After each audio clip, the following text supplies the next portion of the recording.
गोदावरीको समय छ। लगभग अहिले चाहिँ अब रोप्ने बेला भयो। पुरा जराहरू पनि आएर एकदम फुलहरूले पनि मलाई रोप्नुहोस् भनिसक्यो। अनि त्यसो हुँदाखेरि चाहिँ यहाँनिर चाहिँ हाम्रो भाउजूले चाहिँ मल रेडी पार्नु हुँदैछ। यहाँनिर बिचराले यतिको दुःख गर्छन्। फुल रोप्नु सजिलो कहाँ छ, तर रोप्छिन्। मल बनाउनु हुँदैछ हो। अन्त अब यो मल बनाएर चाहिँ भोलि चाहिँ रोप्ने अरे। यहाँ म तपाईँलाई देखाउँदैछु रोप्ने फुलहरू। यहाँ चाहिँ कटिङ पुरा छ उपर हो। यो चाहिँ रोप्ने हो।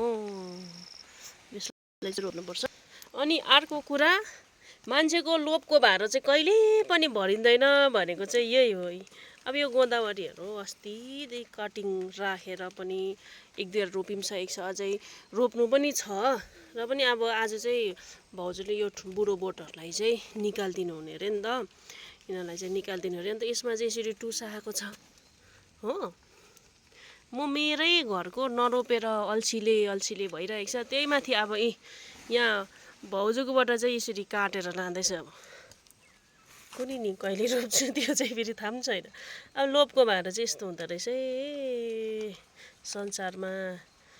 लोभ नगर्नु भन्छ होइन, लोभ नगरौँ भन्छु, तर पनि यसरी देखिसकेपछि यस्तो टस ठस आएको देखिसकेपछि लोभ गर्नु मन परिहाल्दो रहेछ। अब यो मैले लगेर कहिले रोप्छु होला कुनि थाहै छैन हो। यस्तो लोभको भाँडा चाहिँ यसरी भरिँदैन रहेछ कहिले पनि। अनि अब यो फुल अनि अब यता भाउजूले रोप्ने फुल चाहिँ दसैँको टाइममा देखाउँछु ल सबैलाई।